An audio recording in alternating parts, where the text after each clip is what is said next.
আমি কত কান্না করে অল্প চুল কেটেছিলাম। আমি কোনোদিনও চুল কাটি নাই, সেই ভিডিও তোমরা দেখে খুব ভালোবাসা দিয়েছো। তোমরা আমার বিষয়ে কি জানতে চাও অবশ্যই কমেন্ট করে বলো। নমস্কার, আমি সঙ্গীতা। সো আজকে আমি না সন্ধ্যার সময় পার্টি করছি, চাউমিন পার্টি আমাদের ঘরে। সো আমি এখানে বানাচ্ছি সুন্দর করে চাউমিনটা, বাঁধাকপি দিয়ে সিদ্ধ বসিয়ে দিয়েছি। সিদ্ধ হওয়ার সাথে সাথে নামিয়ে দিয়েছি, দেখতেই পারছো খুব সুন্দর করে সিদ্ধ হয়ে গেছে।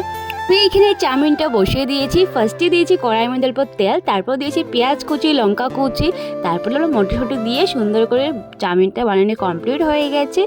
রাত্রের ডিনারে আমাদের ঘরে হবে চিকেন, তার জন্য চিকেনটা বানানোর জন্য রেডি করছি।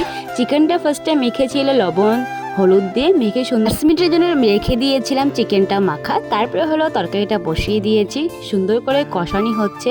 কষানি মাংস খেতে কে পছন্দ করো, তার জন্য একটা কষানি টুকরা উঠাই রেখে দিয়েছি। উঠানোর পরে খেয়ে নিয়েও পরে দিয়ে দুইটা উঠালাম। তারপরে অল্প ঝোল দিয়ে দিয়েছি। ঝোলটা দেওয়ার পরে কষানি মাংসটা যে ছিল সেটা আমি অল্প খেয়ে নিয়েছি। প্রচুর টেস্টি হয়েছে। নিজের রান্না নিজেই তারিফ করছি, কেননা জানি ভালো হয়েছে। আমার মা এখানে রেডি করছে ফ্রাইড রাইসের জন্য গাজর আর বিন কেটে নিয়েছে। এখানে হলো ফ্রাইড রাইসের চাউল 5 মিনিটের জন্য ভিজিয়ে রেখে দিয়েছে গরম মশলা দিয়ে।